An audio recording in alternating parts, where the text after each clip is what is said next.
Bora lá, galera, tudo bem? Hoje a gente vai falar sobre o racionalismo cartesiano, que foi o tema que a gente discutiu nas últimas aulas aí.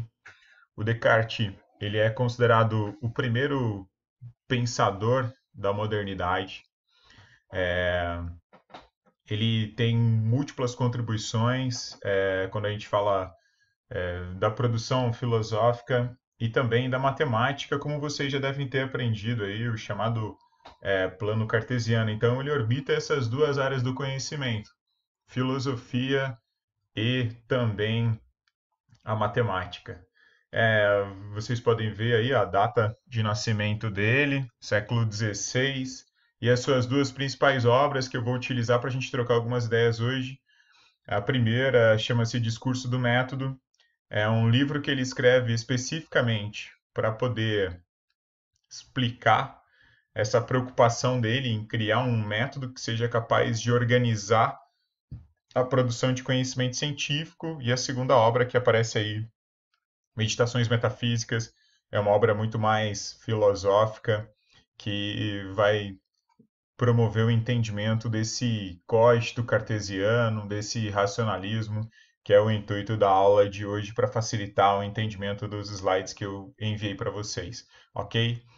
Aqui a gente tem uma brincadeirinha, René Descartes, só para dar uma descontraída na, na aula. A galera gosta de brincar bastante, tem muito meme feito do René Descartes para zoar essa imagem dele andando de kart pra zoar com a parada toda aí. Joia? Vamos lá então. O Descartes, ele é considerado o primeiro pensador da modernidade e ele tem uma preocupação fundamental que é tentar encontrar um fundamento seguro para a produção de conhecimento científico e de conhecimento filosófico. Então, esse vai ser o principal problema dele. Tentar encontrar uma crença fundamental a partir da qual ele possa explicar o que a gente consegue conhecer e como a gente consegue conhecer. E, obviamente, a gente já sabe a resposta para esse problema. A resposta que o Descartes dá para esse problema é a razão. Então, segundo ele, o pensamento, né, ou a razão vão ser o fundamento para a solução de todos os problemas. Obviamente, isso já justifica a sua teoria, que é chamada teoria racionalista. Nesse caso, pensamento e razão são a mesma coisa. O Descartes, ele faz parte de uma discussão filosófica da modernidade que tenta resolver esse problema que eu acabei de comentar com vocês, mas ele não é o único. Ele é o único representante conhecido, ou o mais conhecido, desculpa, entre os racionalistas. No entanto, existe uma outra corrente filosófica que são os chamados empiristas, que vão dar uma resposta inversamente proporcional a essa do Descartes. Então, o Descartes, ele tenta encontrar um fundamento seguro para a produção de conhecimento e que seja capaz de responder essas duas perguntas fundamentais que vocês veem no slide. O que é possível conhecer da realidade e como a gente consegue conhecer. Os empiristas, né, que são a teoria adversa aí, a teoria cartesiana, ao invés de dizer que é o pensamento o fundamento para resolver essas duas questões fundamentais, vai dizer que na realidade são as experiências que vão permitir a gente conhecer a realidade. Então aqui a gente tem uma dicotomia fundamental na produção da filosofia epistemológica na modernidade. De um lado, Descartes, enquanto racionalista, vai dizer que a gente conhece a realidade a partir da razão, e os empiristas, enquanto uma outra teoria que vai tentar resolver esse mesmo problema, vai dizer ou vão dizer que a gente só conhece a realidade através das experiências, mas isso a gente vai ver algumas aulas mais lá na frente. O importante é a gente dar ênfase hoje aqui à ideia de utilizar a razão e o pensamento enquanto essa ferramenta fundamental ou essa crença fundamental que nos permite conhecer a realidade. Tudo bem? O Descartes Ele vai. Aqui a gente tem uma definição de racionalismo que eu comentei, que eu acabei de comentar com vocês, que é essa tentativa ou essa iniciativa de usar a razão como ferramenta para poder explicar os problemas que surgem na realidade. É, e aqui a gente tem as características, as duas principais características da filosofia cartesiana, que são o chamado inatismo e o chamado dualismo. Então, o racionalismo cartesiano, ele vai dizer que a gente conhece a realidade através da razão ou através do pensamento, ou seja, é a nossa razão, é o nosso pensamento que doa significado para o mundo onde a gente vive. E aí surge uma pergunta fundamental que é a seguinte: a gente já nasce com essas ideias? Sim, o Descartes vai dizer que a gente já nasce com algumas ideias que nos permitem explicar a realidade. Essas ideias são chamadas ideias inatas. São ideias que já nascem com a gente e que nos permitem explicar o mundo onde a gente vive. Porque se a gente não nascesse com nenhuma ideia, como que a nossa razão seria capaz de doar significado à realidade? Então, na realidade, a gente percebe aqui que o Descartes utiliza o inatismo como uma ferramenta para poder defender a própria teoria. A segunda característica da filosofia cartesiana é o chamado dualismo cartesiano.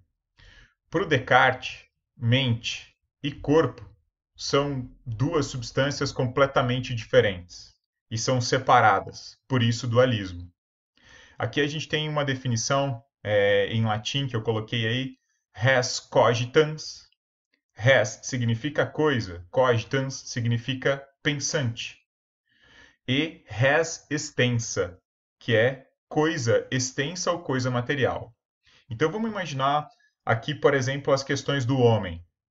O homem supostamente seria composto, portanto, por uma res extensa, que seria o nosso corpo, e uma res cogitans, que seria a nossa mente, a nossa capacidade pensante.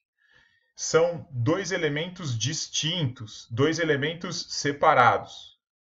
E aí, quando perguntam, por exemplo, para o Descartes, né, mas como o corpo se conecta à alma? Ele vai dizer que é através de uma glândula no cérebro que a gente tem essa conexão entre alma e corpo, mas para ele são duas atividades completamente distintas. Na realidade, esse dualismo cartesiano ele já aparece na teoria platônica e ele ainda é um grande problema para a filosofia e para a ciência, né? Essa é uma questão amplamente discutida ainda hoje. Por exemplo, quando a gente fala das questões da inteligência artificial, né? Será que é possível a gente criar uma inteligência artificial? Será que é possível a gente criar uma inteligência artificial imaterial, independentemente de um corpo? Então, todas essas questões ainda fazem parte da produção filosófica e da produção de conhecimento científico.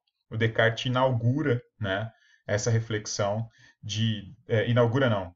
Na modernidade, ele inaugura porque ela já existia na antiguidade clássica, né, como Platão. E ele vai ser um dos primeiros filósofos a pensar a influência dessa mente, dessa res cogitans, no corpo. A gente chama de influência biopsíquica, né? Ou algumas pessoas chamam, por exemplo, de somatização, que é a influência, no caso, o conceito que o Descartes utiliza do espírito sobre o corpo, mas hoje a gente poderia dizer que é a influência, por exemplo, da alma sobre a nossa corporeidade. Então aqui a gente tem as duas principais características da filosofia cartesiana, que são o chamado inatismo e o chamado dualismo. Então, para ele, a gente já nasce com algumas ideias que nos permitem nominar a realidade, portanto, explicá-la. E a realidade ela é composta, né, desse dualismo, né, uma parte que é imaterial, principalmente, por exemplo, as questões do homem, né, que é o seu espírito, e a parte que é corpórea, que é extensa, que ocupa um lugar no espaço. O espírito não faz isso, tudo bem? É, o Descartes, ele escreve a sua obra Discurso do Método para tentar encontrar, ou para tentar, ou melhor, para produzir, não tentar, para produzir um método que organize todo o processo de produção de conhecimento científico. O Descartes ele vai ser um ferrenho crítico de toda a ciência antiga e medieval, ou seja, ele critica toda essa tradição de produção científica e também de produção filosófica que tinha como principal inspirador aí a chamada teoria ou chamada ciência ou filosofia aristotélica. Então, ele critica toda essa ciência antiga e medieval e propõe um mecanismo de organização para a ciência moderna, que ainda, como a gente percebe aqui na teoria cartesiana, continua extremamente abstrata. Então, o Descartes escreve essa obra, Discurso do Método, para criar um método que seja capaz de organizar a produção científica a partir da modernidade. Então, o que a gente vai ver agora são as chamadas 4 regras fundamentais para a produção do conhecimento filosófico e científico por Descartes. A primeira regra chama-se regra da evidência. O Descartes ele vai se preocupar aqui em tentar limpar o ambiente de produção de conhecimento. Ou seja, ele vai falar o seguinte: antes da gente começar o nosso processo investigativo, é extremamente importante a gente selecionar as ideias que sejam claras e evidentes. Ou seja, a gente precisa evitar os preconceitos e as informações que são enganosas antes de começar a produzir conhecimento, seja ele filosófico ou científico. Porque se você utiliza uma informação equivocada para produzir conhecimento, ele já está equivocado na sua origem. Então, não contribui em nada para a produção de seja qualquer tipo de conhecimento. Então, o Descartes vai falar o seguinte: a primeira coisa que a gente precisa fazer é verificar se as informações que a gente tem acesso são verdadeiras e corretas. A segunda regra fundamental é a chamada regra da análise. Então, primeiro seleciona as informações, depois você divide elas, separa elas, para entender melhor como elas funcionam, para entender a função de cada uma das partes em relação ao todo. A análise é justamente essa capacidade de dividir, essa capacidade de separar. A terceira regra fundamental é chamada síntese. Depois de dividir essas informações, é importante reorganizá-las, ou reagrupá-las, ou reconstruir a ideia, ou o conceito, ou o fundamento que havia sido separado. E aí é importante a gente pensar que o Descartes cria uma regra básica que é: sempre que a gente promover um processo de síntese, a gente deve começar daquilo que é mais simples para aquilo que é mais complexo, para facilitar o processo de compreensão. E a última regra fundamental, a regra da enumeração ou regra da revisão. A revisão é extremamente importante para não deixar passar nada de errado ou nada de equivocado quando a gente fala das questões, por exemplo, da produção de conhecimento. Eu vou dar aqui um exemplo, que é um exemplo bastante abstrato e que revela essa preocupação em relação à produção de conhecimento do Descartes. A gente pode pensar aqui, nesse caso, uma produção textual. Antes da gente começar a produção textual, a gente pode, por exemplo, primeiro, selecionar as informações que a gente vai utilizar, que é a primeira regra. Depois, a gente vai fazer um processo de análise, perceber quais dessas informações são verdadeiras, corretas. E aí, depois da gente fazer, você entende como que você pode utilizar isso em relação à produção do texto. A síntese é a confecção do texto. E a enumeração é justamente essa capacidade de fazer uma revisão para evitar qualquer tipo de problema ou qualquer tipo de erro quando a gente fala, nesse caso específico, de uma produção textual. Então, o Descartes ele cria essas 4 regras fundamentais para poder auxiliar as pessoas dentro do processo de produção de conhecimento, dentro do processo de produção de conhecimento científico, ok?